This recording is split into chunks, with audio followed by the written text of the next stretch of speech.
Okay, so now let's start off with the couple of slides first.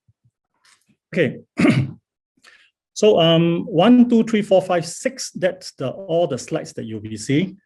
So well, basically in these 6 slides is to share about some of the maybe from definitions and misconceptions, all the way to a thought process, and even how to do business virtually, and even a little checklist that I will actually run it through verbally.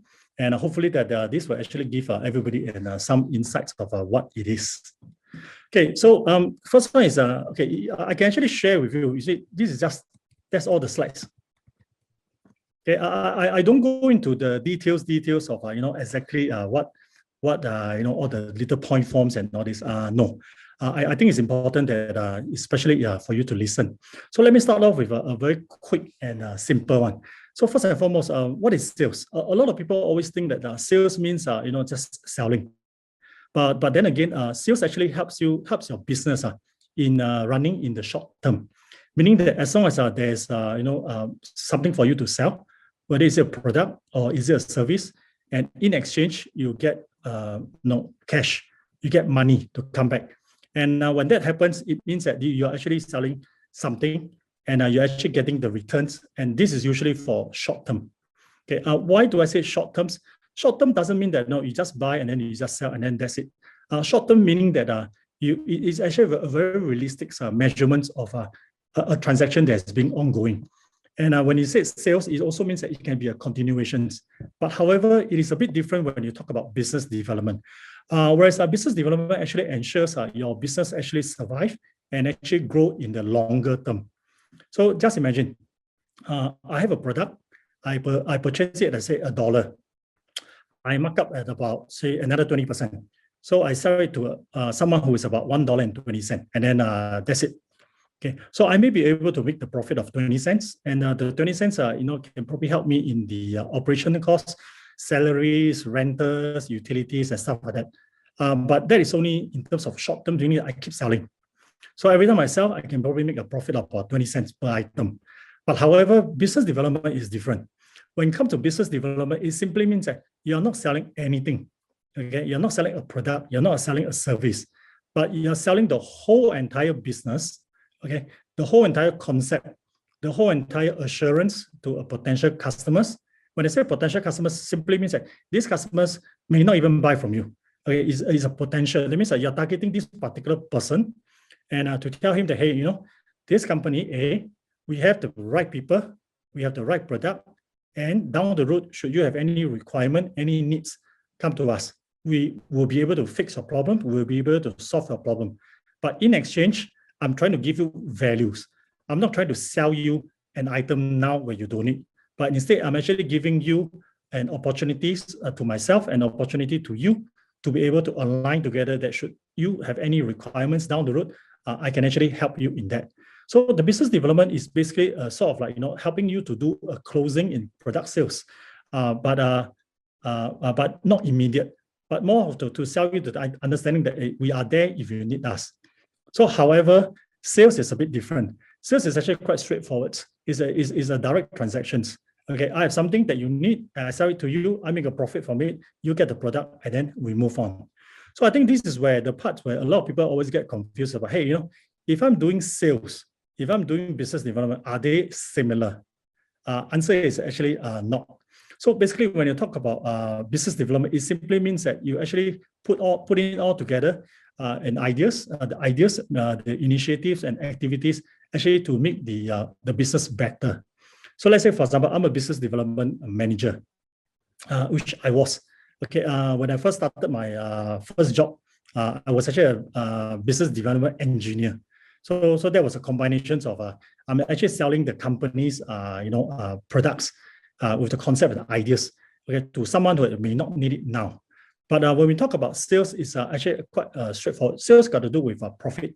Sales got to do with building a relationship, but the relationship may actually be started off with a short term, and then eventually, hopefully, with business development, I can actually grow it into a bigger relationship that has the depth and has the breadth. And hopefully, I can also understand a bit more about why you need our products, why you need our services, and I can even probably wraps around some business strategies and then to help you to make the decisions better.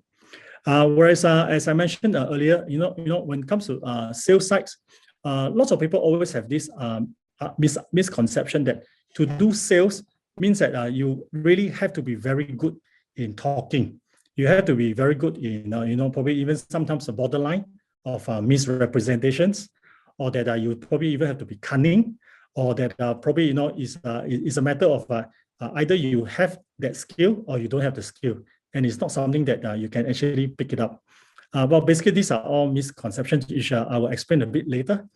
And also, a lot of people always think that if you're a very good salesman, you should be able to manage a team of people, because you're just trying to sell them a concept, trying to sell them a certain, a behavior directions for the company. And also another thing is that if you want to start your own company, it's better that you have to have some sales skills in order to start the company, because if you start a company, you're supposed to know how to sell.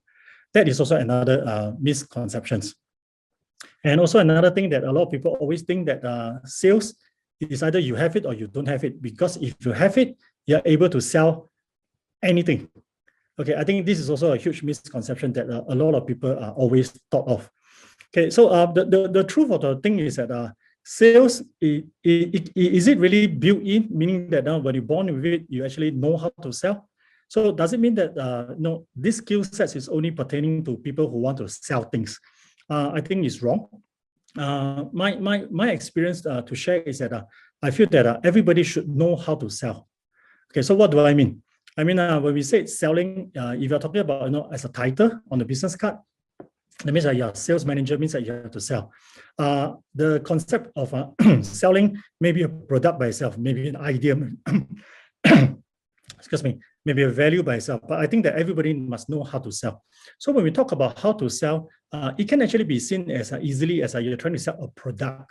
But when we're talking about selling, I think you should actually look into selling like a business development, and business development like a selling. So what do I mean?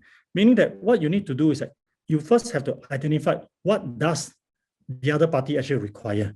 Because if the other party is not quite sure exactly what he or she needs, then this is where your business development skill comes in. Meaning that you come in, you identify what he or she may need now, what he or she may need later. Then you can actually wrap around saying that, okay, so if based on your requirements for now or for later, maybe I can actually do some recommendations. Perhaps you may want to adjust some of your requirements, some of your needs, and therefore I can come in and then I help you a bit better. So it is also a misconception that you have to blend in sales as sales, business development as business development. I think that's wrong. I think most importantly is that you must know how to sell. When you were talking about selling, it's never about selling the product. I think it's all about selling a value. First and foremost, if you want to be a good salesman, or even as an individual, even if you're a technical guy, you're a CTO, when you're talking about selling, it simply means that you are going to position yourself that you are there should these customers require anything from you. So this itself can actually position in such a manner that I'm here. I understand what you need, or I may not understand deep enough of what you need, but talk to me. And when you're able to reach that level, it actually makes it much easier for people to trust you. I think the difference between someone who can actually sell well and someone who cannot sell well, it may probably be other than your products. It's probably bringing values and also at the same time bringing trust. If you're not able to build that trust, I think it's going to be very difficult, because you may not be able to understand exactly what the other party may need. And when you're able to do all this, then naturally it makes it easier for them to trust you. And when someone trusts you, the values that you're going to bring over can actually be multiplier effects inside. Okay, so let me just scroll up a bit here. Okay, so when we come to talk about strategy, so let me break it down between sales versus business development. I think in sales, as I mentioned, okay, if you want to be a very fantastic salesperson, again, when I say salesperson, doesn't mean that you have to be a salesman or you have to be a sales manager. Simply means that you are someone who can actually bring that value to someone by having the person to trust you. I think one of the biggest problems, which is incidentally, I'm actually an engineer by training. I was from Singapore Poly, material engineer. So when I came up, I always have this understanding that, hey, it's better to be an engineer and rather to be a salesman. Partly it's because to be a salesman, as I mentioned just now, some of the misconception which I had also is that I have to go out to sell a product that I may not even believe in it, but I just want to sell and then make some money out of it. And one of the biggest problems that a lot of salesperson always have is that they always overpromise, and then they go back to the product guy, they go back to the technical guys, and then tell them that, hey, sorry, I sometimes they're not even sorry. It's like, hey, I already promised these customers that we can do that. So can you just rush it up? Can you just do something on that? So that was the understanding that I had. And but incidentally, so when I joined this company, well, it is known as Selectron now. It's a contract manufacturer, and I was involved in a pump PDA. Well, if you are as old as me, I'm 46 this year, 1975. So you probably know what's a pump PDA, personal digital assistant. So I was involved in that projects, and where they manufacture, they design, manufacture the accessories and stuff like that. So like voice recorder and stuff. So when I joined them, I joined as a business development engineer. So I'm skilled towards more to the business development, mainly to identify where are the areas of growth, and then look at the directions, working across multiple departments, because business development itself is not about just trying to get more sales. Okay, that's probably a sales job. But at the same time, because I'm looking more for the mid to long term, I actually have to support the sales personnel, meaning that the sales guys, when they are down in the market, on the ground, they can probably hear from customers what they need and what they do not need.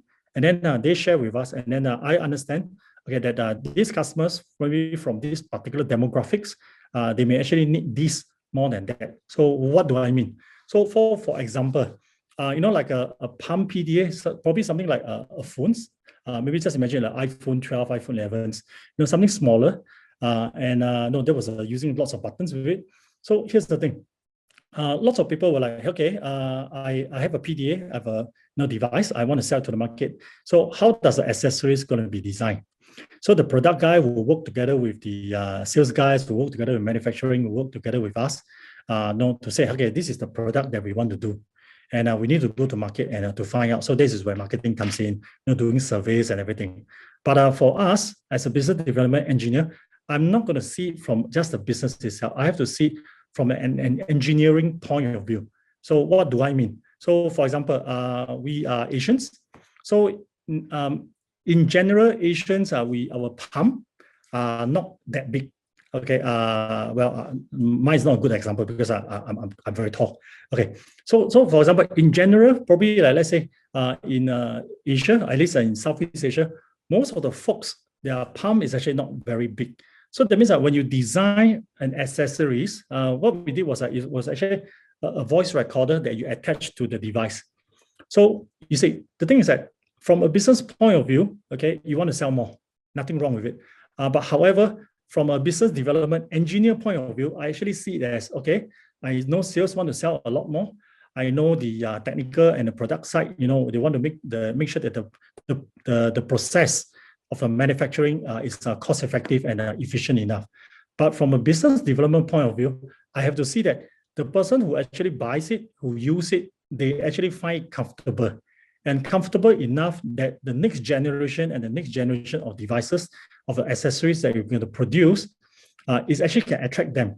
Why? Because trying to get a new customers, usually it costs much, much more than trying to get an existing customers to buy more.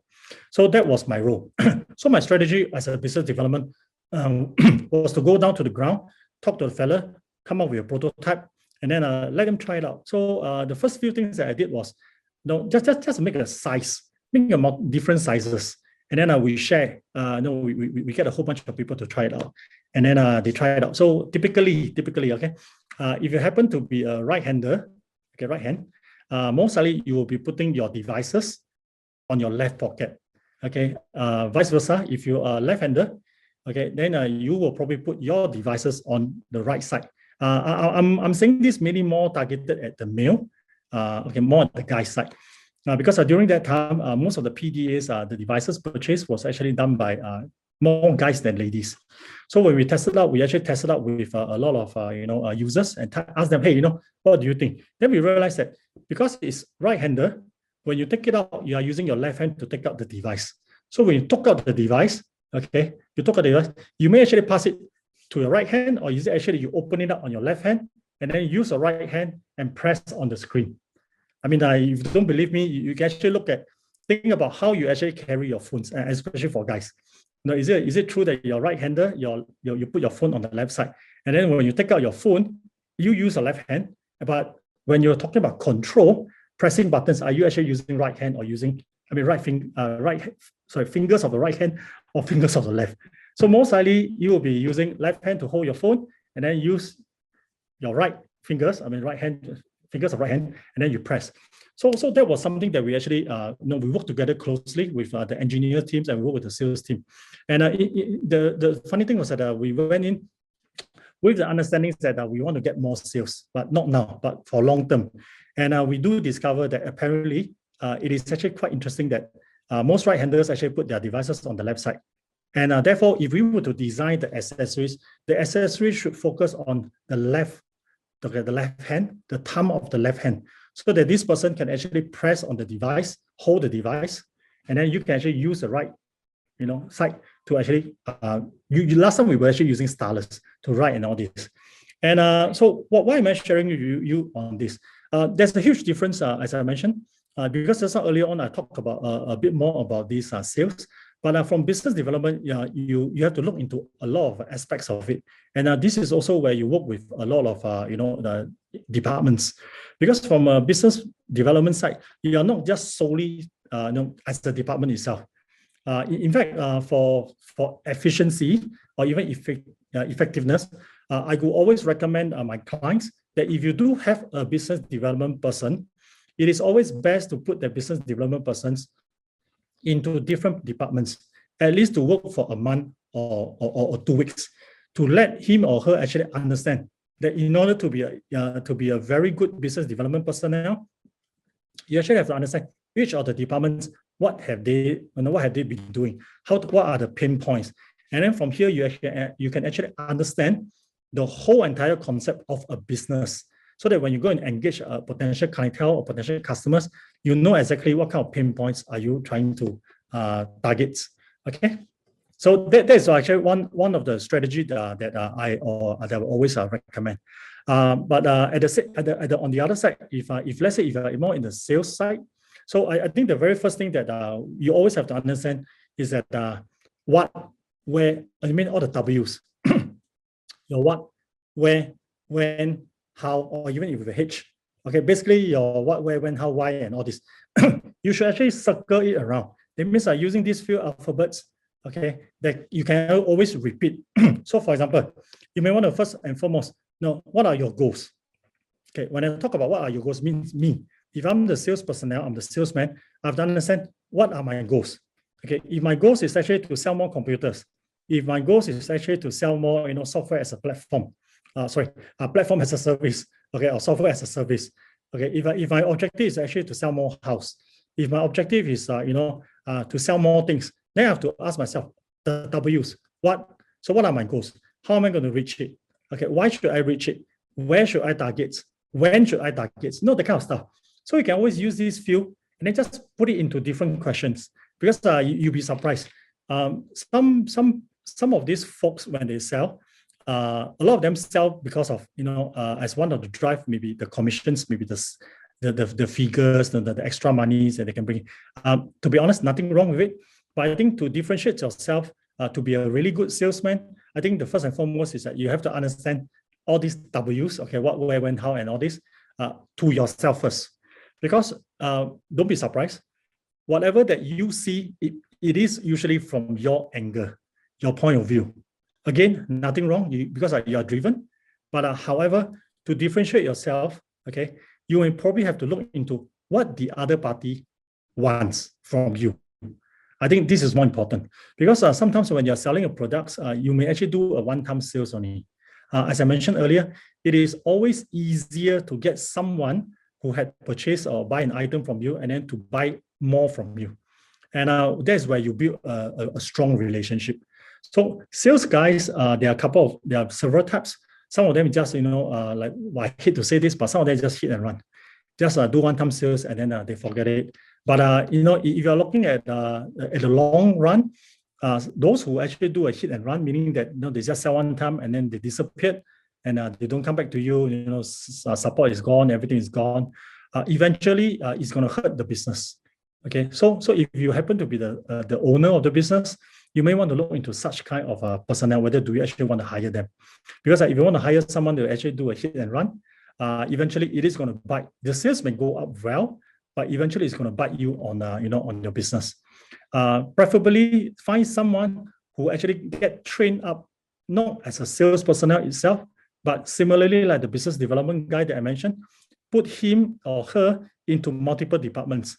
Okay, stay there for 2 weeks, stay there for another 2 weeks. Now learn the ropes so that it will be clearly defined of exactly what the company is trying to achieve and what kind of customers can you try to get. Because one of the challenges that a lot of salesperson that they face, it may be seen as trying to get sales leads. Okay, it may be seen as trying to get sales leads, but in fact, the bigger challenge is actually to maintain the relationship. Because if you have sales personnel, who see themselves, I'm just purely sales. I leave the business development, activities to my colleague, which is doing business development. Then this is where the business may not be able to grow as fast or as rapidly as you want. So preferably, if you're coming from a business owner, the strategy will probably be blend the sales guy and the business development guy together, so that each and every one of them can see what they are doing, and preferably there will be an overlapping. One for the short term, meaning that generate sales, and then the other one is more for the midterm and to the long term, because both parties actually need each other a lot. Because compared to your technical guy, your manufacturing, or even productions, they are probably more in physically in the office, physically in the factories, physically in the labs. So they may not be able to see what's outside. So this is where you need sales guys to go out to hear, listen, and then to say, okay, we may probably need to pivot. I'm coming back because the other side is actually selling cheaper. The other side is actually selling better. And then they have more function, they have more features. Sales guy run over to the business development guy. Business development guy will be able to put on his hat or her hat to look at, is this a war that we want to start? Is this a fight that we want to start? But how does it help the business in the midterm versus to the long term, or even just for a short gain? I think these are the few strategies that we actually have to look into it. Okay, next one is thought process. Okay, so here's the thing. I won't go into explaining what is thought process and everything, but basically, in general, I think it's basically using your mind to actually consider, to be a bit more mindful, to consider things a bit more careful, and also at the same time to look at things from a different perspective and from things from different angles. Again, this may sound stereotype, but because of the job descriptions, which a lot of companies are not always put in when you hire, will always be sales guys. You are measured by targets. Sales guys, you are measured by your sales, and a sales guy, you are measured by certain key performance indicators, and which usually surround around cash, surround around bonus, or surround around these all these measurement. Give me a minute.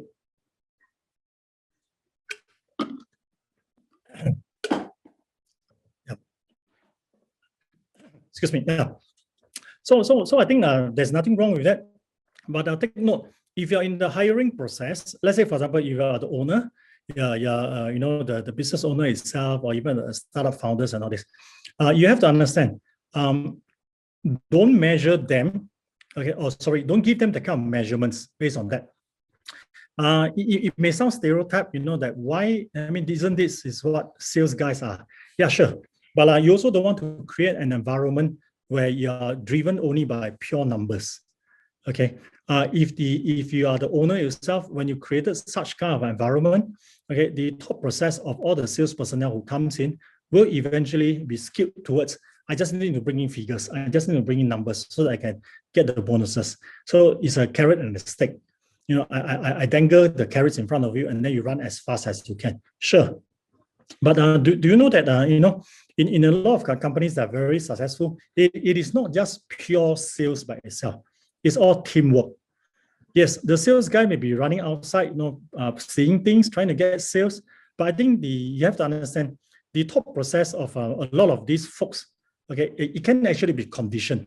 So if you bring them in and then somehow you condition into thinking of, hey, everything is all about numbers, then you have to be mentally prepared. Because such kind of person, the personality, the characteristics, all this is being driven just by purely numbers. One day, eventually, if another company offers something better, they will probably just jump. I'm not saying that they are not loyal, but I'm just saying that it cannot just be just pure sales figures only. You have to understand the thought process. You have to understand that, hey, okay, how about if I'm able to create an environment where it is not just individual by numbers, but actually as a company by itself? Because a salesperson is probably the first person that any potential buyers will meet. Okay, you can probably tell me, hey, yeah, how about the marketing? Yeah, sure. But marketing are running, advertisements, running articles and stuff like that. Excuse me. Let me drink water.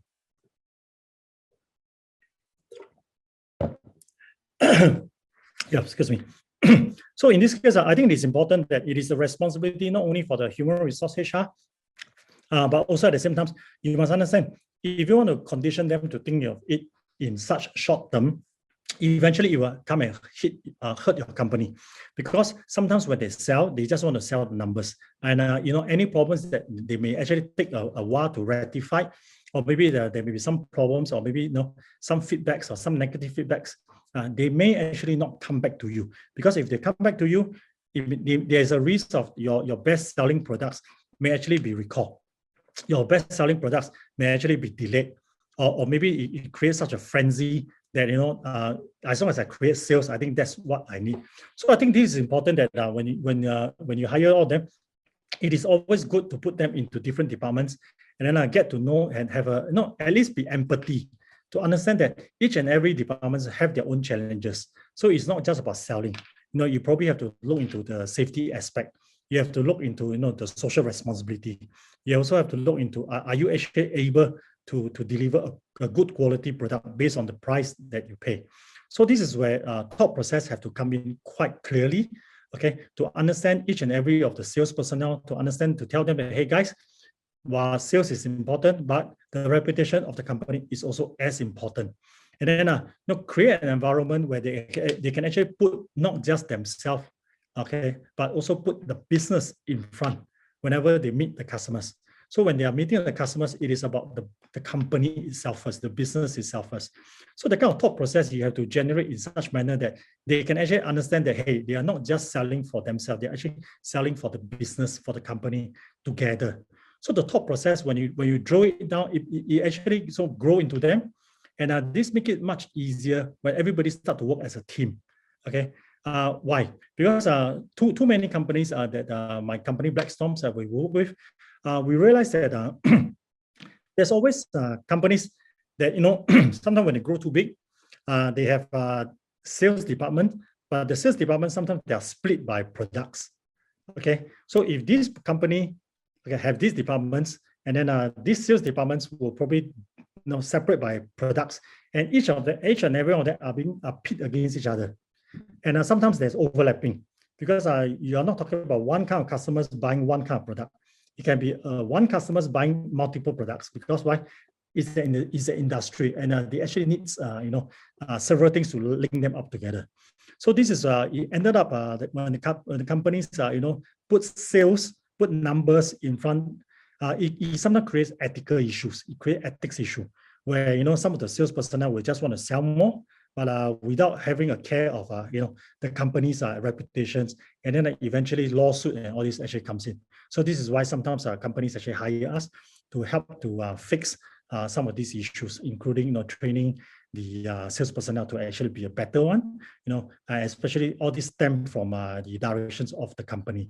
So similarly, I think for number 3, I'm more concerned about the sales personnel rather than the business development side. Okay. Yep. Okay, so number 4, So, well, basically, to put it more bluntly, the one question that you always need to ask is, what drives you? I think that's all. What drives you? D-R-I-V-E, drives. D-R-I-V-E-S, drives you. As I mentioned earlier, I cover a few. The thinking, the drives of a salesperson versus a business development person are very different. Today, we are not talking about individual itself, okay? We're talking about the kind of environment that actually, get created. You don't want to have a you don't want to have a business development personnel who actually do business development in front of a computer at his office without going on the ground, okay? Or the business development only in charge of every time where there's conferences, overseas conferences, events, and then you have these business development guys flying out. I think that's wrong. Instead, when you put yourself into their mindset, in their thinking, okay, there are also measurables, okay, to everyone, not just a salesperson, not just a business development, including the CEO, everybody have some form of measurement. So you can always ask them what drives them, because from a business development angle, the person or the departments who drive it, they have to be understanding that, hey, is our company actually able and capable, okay, able to deliver, capable to come up with better products. So you have to go into their mindset. It's like, what is business development to them? Because a lot of people still get very confused that business development just go out, talk to others, let others know that we have some products that are coming up. Okay, that is not business development per se. That is actually the job of marketing. And the job of marketing, I won't go into too much details, but the job of marketing will market only when there's a service, there's a product. So whose job is that? That is the job of the technical guy, R&D guy, product guys, and everybody. But here's the thing, business development, because we are targeting at mid to long term, it simply means that they must have the mindset, they must have the drive to be able to engage a potential customers. Okay, from the day you engage them all the way until you have a product that may suit them. But yet at the same time, you're able to look from a mid-term to a long-term that hopefully you can actually convert these particular clienteles with these particular customers to be able to come back to you. It means you will probably be the first person that they actually remember or recall, that they will pick up the phone and then give you a call and say, hey, sometime back I saw what you guys did. You share with me some of these informations. How about, let me know. I have a needs. Okay, is there something that you can actually, get back to me? Is there something that you can actually, let me know? And this is where the whole entire psychology of the sales of the business person must be able to, okay, put all things together and say, okay, maybe these customers may need this product, may need this service. So how do I gather people up? Because you are actually in preparation, you are preparing everything that you're going to target it to pass it over to the sales side. So simply put, the sales personnel, okay, while they are running it, they are probably busy closing sales, building their sales leads and everything. But on the business development side, you must be able to see, okay, so if these customers or these potential customers or these potential companies, they may need this particular product now or probably later, you should be able to look into, okay, how do I plan? What kind of timeline are we looking at? Okay, what kind of demographics are we targeting? So basically, you can also apply your what, where, how, when, all your W's, and then wrap it around. So it is also important that if you are the business owner, when you want to hire such personnel, whether is it business development or is it in sales, you must always understand what drives them. And then at the same time, fine-tune what drives them to fit your corporate culture, fit your company's direction. And only when you have able to sync up everything, okay, you are able to convert. Okay, you are able to convert not just sales, but able to go down to the ground and actually to understand more. And then when that happens, it makes it much easier for people to sell, much easier for people to position themselves. Because when it comes to a business development person, the business development person usually have to look into a few things. First and foremost, do we actually have the right product? Okay, this is important. I must have the right product, but here's the thing. When I say right product, it simply means that I will probably identify the kind of customers. These customers, okay, do I have the right customers to be served by the right product? if I don't have the right product, but I have the right customers, can I actually work out something and then I can still serve them later? So this is important. You must create an environment where everybody have this mindset, have this drive, and be able to understand that, okay, I may not be able to create, okay, that opportunity for these customers now. But however, I can put them into the loop. I put them in the newsletter. I can pick up a call, talk to them down the road, and then I get them involved, get them to know, hey, what are we doing? What are we rolling out? So this must be something that actually drives them that, hey, I'm actually doing business development. I'm not looking at short-term sales. I'm actually building longer term, and at the same time building a relationship, so that should these customers come back and say, hey, I need something, then I can quickly, as a business development guy, I can actually quickly run over to the salesperson. Okay, say, guys, I built this pipe, okay, this pipeline, and things are coming in. So guys, let's work together. I think this is important. This is where actually your psychology have to make sure that these guys are actually well equipped as and when it's needed. Okay, next one. Okay, this is interesting. I think for those here in Singapore, you probably know most of us are actually working from home. So, but at the same time, in Taiwan, I think this is where our partner, these are partners of Xpreneur, T-Hub, from Taiwan side also seems that there's a huge, virus going around, and similarly, like between Singapore and Taiwan and many other countries, there's a spike. So question here is that doing business virtually versus physically. Okay, this is my experience. Here's the thing. When you talk about doing business virtually versus business, physically, I think it's very relevant in today's world, where flying is probably not quite possible for most of us. So how are you going to do business if you're a sales guy or if you're a business development guy, where you probably can't even meet the person physically? I mean, we are not even talking about flying overseas. We are talking about even doing it physically. Now with this social distancing, the 1 meter, 6 feet, and a whole bunch of all this. So how do we actually do it? I think this is where 1, 2, 3, 4, the few slides that I mentioned just now, comes in very importantly. You see, here's the thing. Pre-pandemic or post-pandemic, okay, we are always doing business virtually. Okay, we are always. So what do I mean? When we say virtually, doesn't necessarily mean that it has to be on the Zoom. It can be simply someone who actually saw your products, attended the events, physical events, exhibitions, whatsoever. They come to you and say, hey guys, I met you guys sometime back. I got your brochure, I got your leaflets. You put me on your mailing list. I'm your LinkedIn. I follow your Facebook. I follow your, your Instagrams. I need something. I may need help. Okay, why?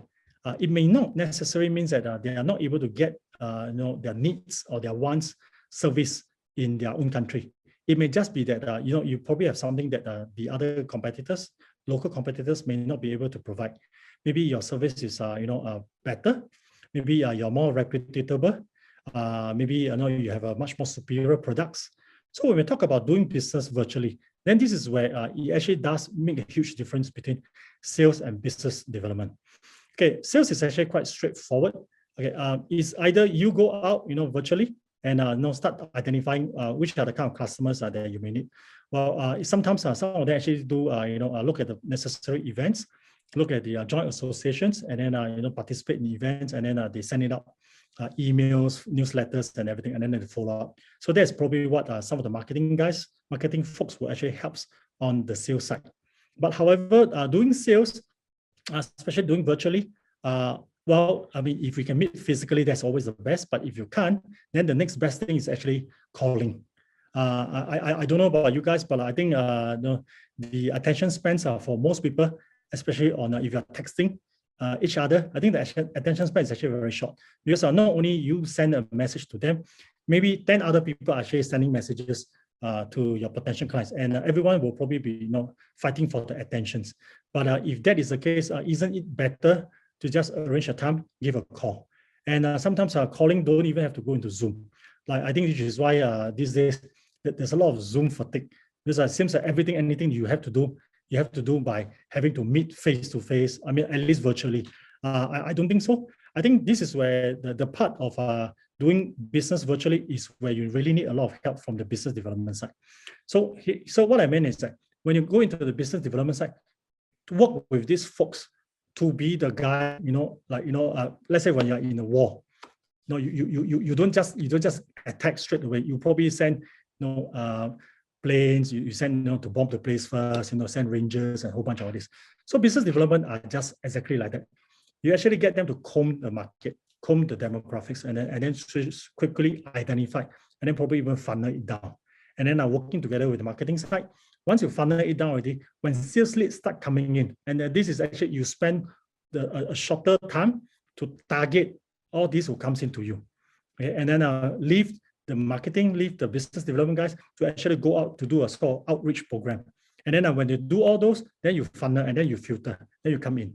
So similarly, when it comes to doing physical, I think it's exactly the same.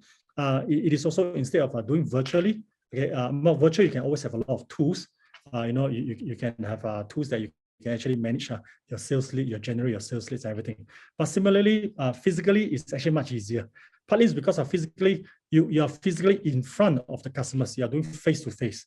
You can identify whether does he or she actually likes what you are doing. Okay? And this is where your sales and business development, okay, can actually match up together.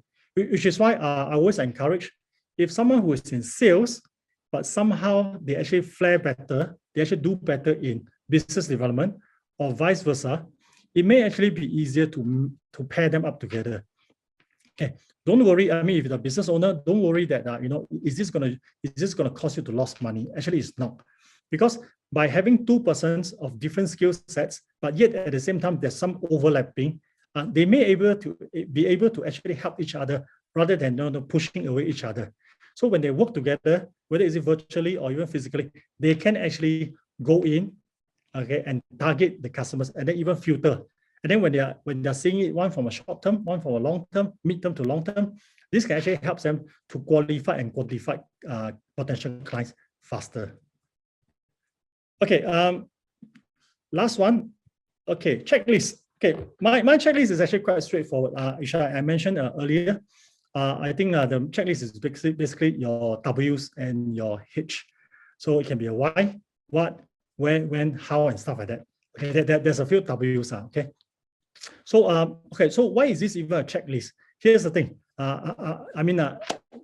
No, I'm not going to just go to it. Give you a whole checklist and say this is how to become a salesman, how to become a business development, what are the differences. I think this is where the last 60 minutes was used for.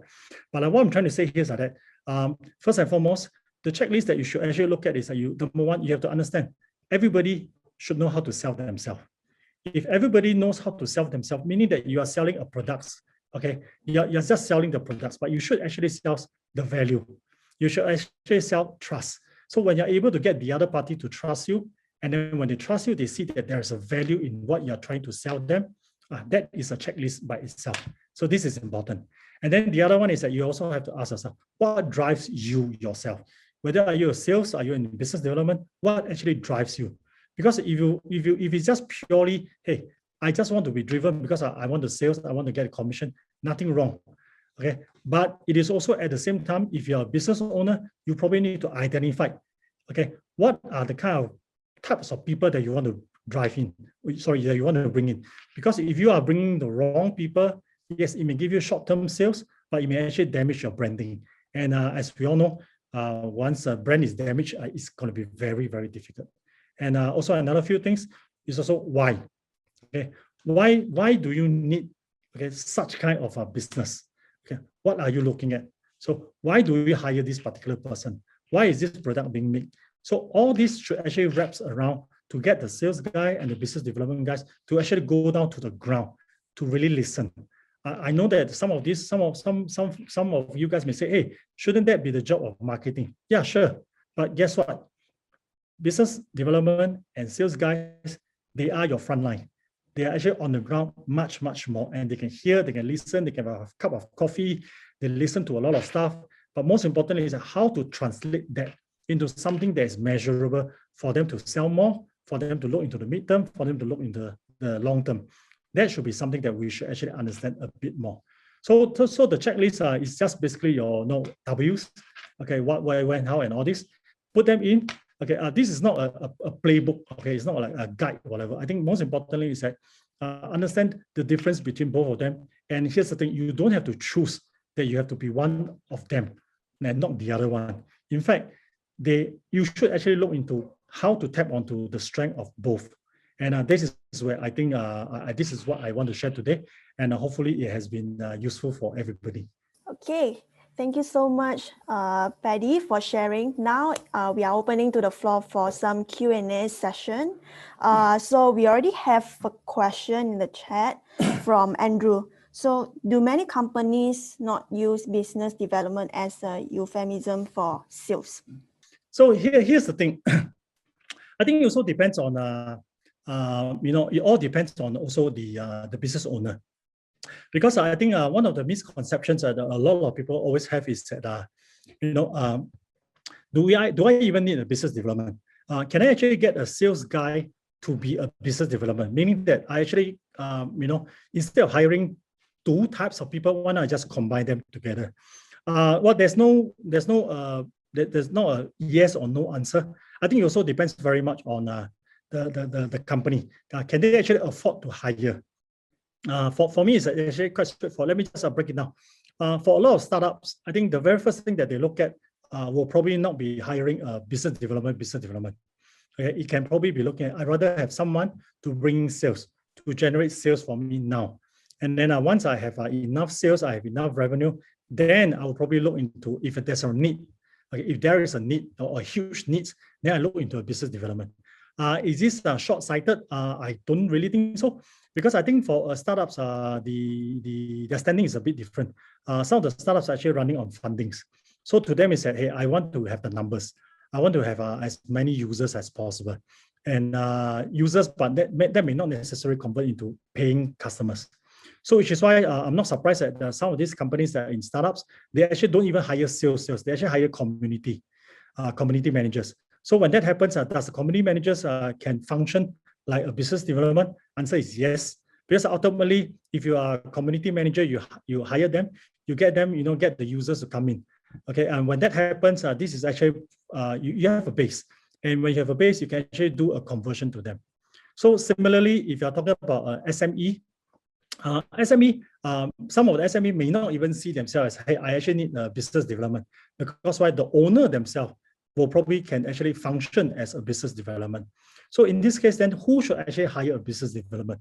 I think title aside, I think most importantly is that as the business owner, I think it is your responsibility to understand the functions of both sales and both business development. Sometimes when you hire a sales guy, he or she can actually function like a business development. Why? Because not everybody are capable, to hit the ground and then to start selling.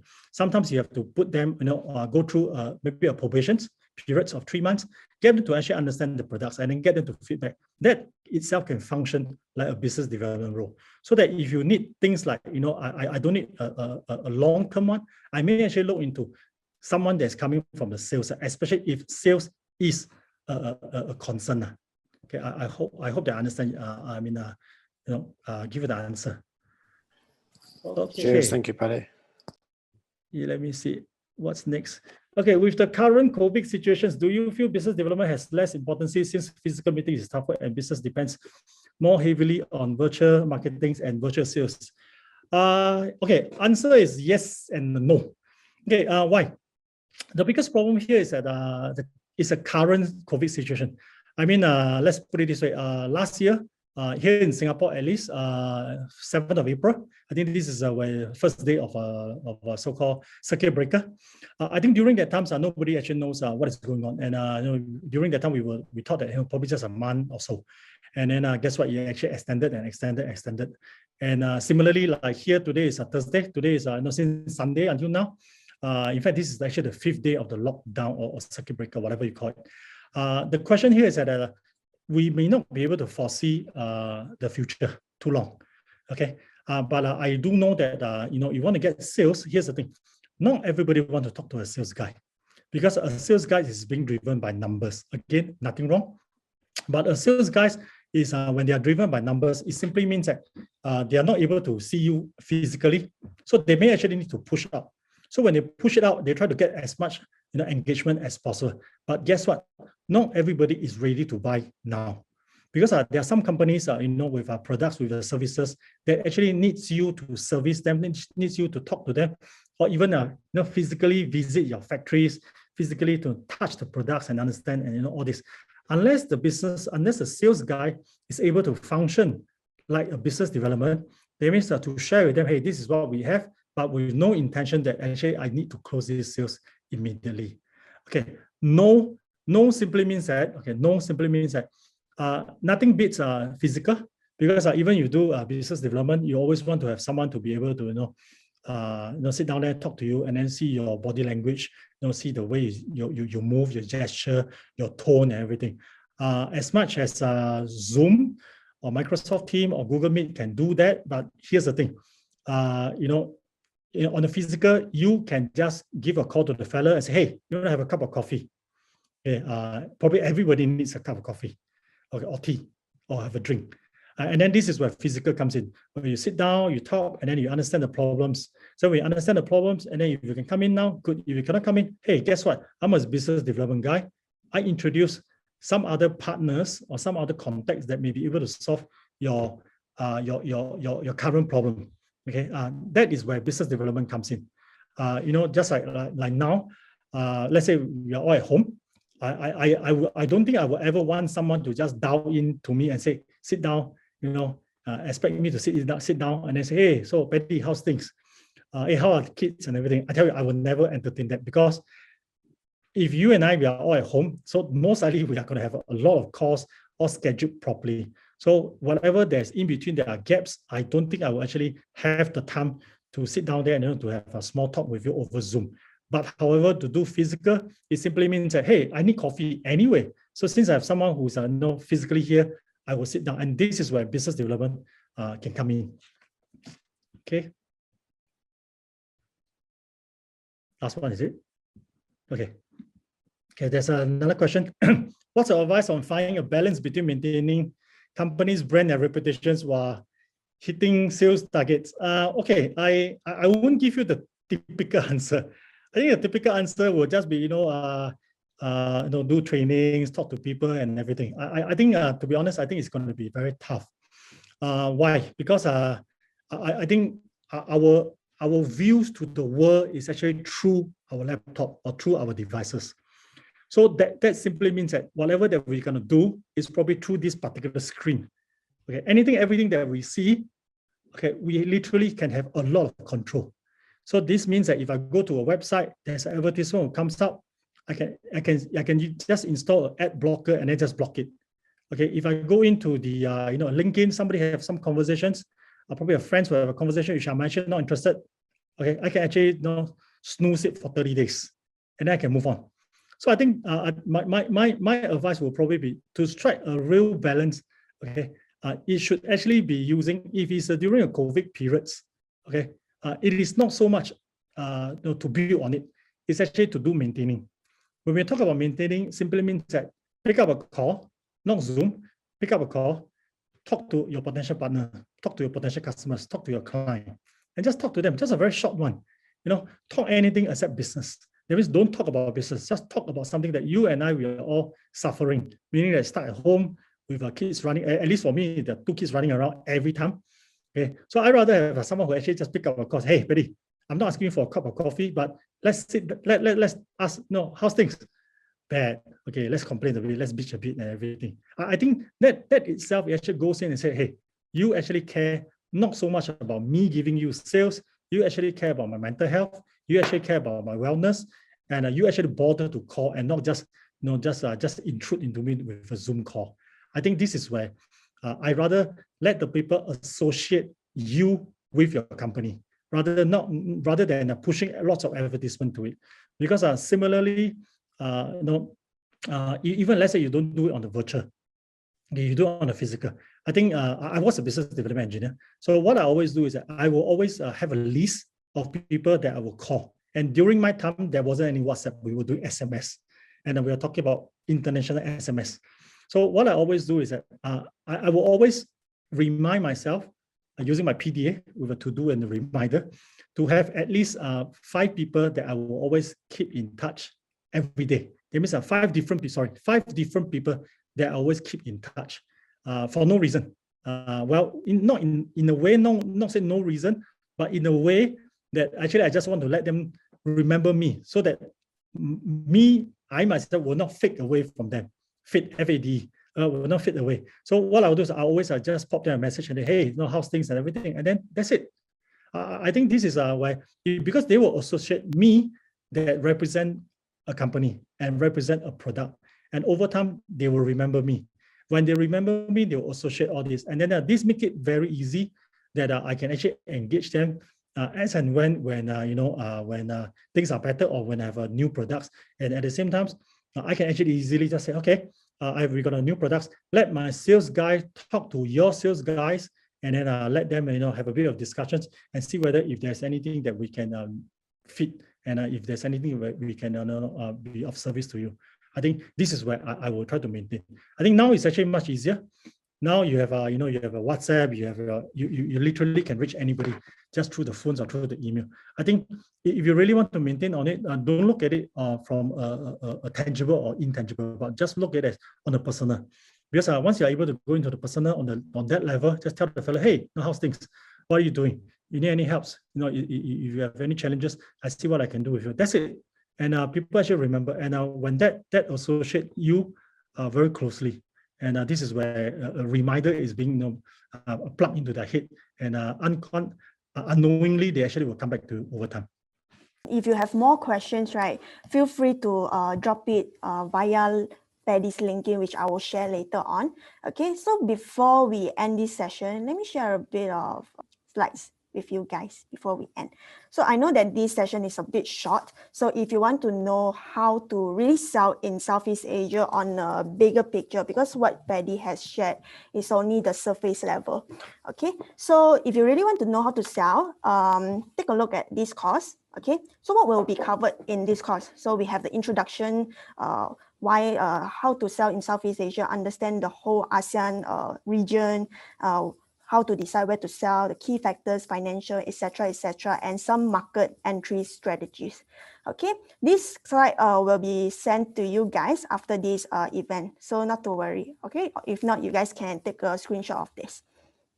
All right, so how to sell? So what does it comprise? Okay, it has case studies, real life case studies. Okay, some fact sheet statistics that we have compiled over time over here, and it's only $29.19. Okay, reason why we are doing these sales is because Singapore is going to another semi-lockdown, which is going to be a full-fledged lockdown very soon. So we want to use this opportunity to promote, share this promotion with every one of you. The initial price is about $100 per course. All right. So to find out more information, you can actually scan this QR code over here. Okay. So if you're not interested in individual course, for example, we do have a free course, or rather a listing called Doing Business in Southeast Asia, which will give you an overview. How do we go about doing business in Southeast Asia? Well, these are the experiences and insights coming from experts like Paddy Tan and the team itself. All right. So this market entry series comprises of like other courses, like teach you how to prepare for market entry in Southeast Asia, how to market, how to sell business deals, how to sell, and lastly, how to systemize your business. Okay, so we have like a stack of spec sheets, statistics, case studies, and also templates. So these templates is a guide, or rather a guidance for you to follow through when you're lost. So basically you just plug and play whatever is on your head to make plans ahead to come up with a market entry strategy for your business. Okay, so this whole package is actually worth about 1,200 plus Sing dollar as a whole. Okay, reason is because other than this, right, you will be able to, okay, if this is purchased via the website alone, it is cost about 1,000 plus. Okay, but today we are giving you a promo of like $199 plus 2 consultations. It's the consultations that is worth the most over here. So what does the 2 consultation, how does it work?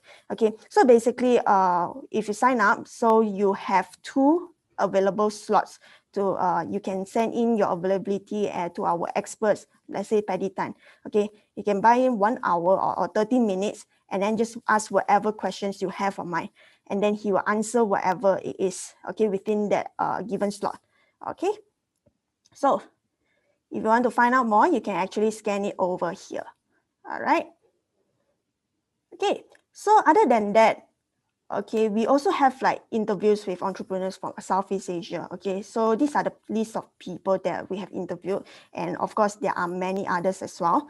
And as well as insights from experts. So we get Paddy, Anurag, okay, and as well as Shuyi and many more other like experts from different countries in Southeast Asia region, okay? So all these, right, are conducted live, okay? And with minor editing, like arms, but majority of them are no filter, okay, or rather fluff. Okay, so if you want to be part of us to do your sharing and, you know, to be interviewed like the rest of the people over here. Oops, okay. Okay, so you can actually scan the QR code to fill up the form and we will contact you within 7 to 14 working days. Okay, so what do you get if you want, if you become a part of us as a Xpreneur member? Okay, first of all, we will filter accordingly. You will get the opportunity to be interviewed. So this will help you to brand yourself, market yourself. Okay, editing, filming, questions will be prepared by us. All you need to do is just attend with yourself and your sharing. Okay, so another portion is you get to share your expertise and insights with our members. Okay, so let's say we have a live session just like Paddy. Okay, we will get you involved and share your insights and expertise. Okay, so other than that, you will also get the chance to speak in our events. Other than events, all right, we, like I mentioned earlier, we also have community sharing. So we do that live. As of now, we do it on Zoom and Clubhouse. Understand that Clubhouse is only available for iOS users, but Android users will be available very soon. So do fill up this form and we will contact you as soon as possible. All right. Okay. So if you want the link will be in the chat box. You can check it out. All right, as I'm going to the very next slides.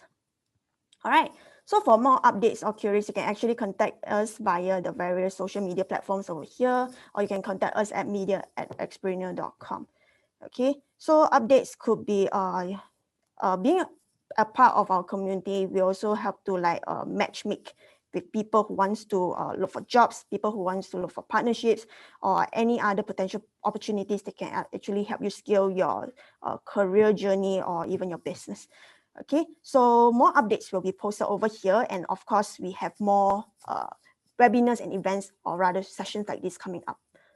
Okay, if you have any questions, additional questions regarding the sales or business or whatever that Paddy has shared today, you can actually scan this QR code over here, connect with him, drop him an email, not drop him an email, slide into his DM, is it what you call on LinkedIn, or just basically send in a message. Okay, he will get back to you as soon as he can. He's a busy guy. So yeah, feel free to do that. If you have any questions regarding joining us as a member, how does the interview work, or even like enrolling to courses or anything that's happening on Xpreneur, feel free to connect me on LinkedIn and I will show you the instructions and explain to you on how to do so, and etc. etc. All right, so this is our upcoming event. Okay, it's happening next week Thursday, same day, 27th of May, 8 p.m. to 9 p.m. So it's organized by Xpreneur and T-Hub Taipei.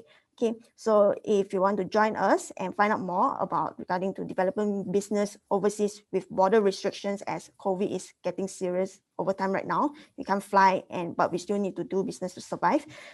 Feel free to scan here to register. All right, so that's all for today. And once again, thank you for your time.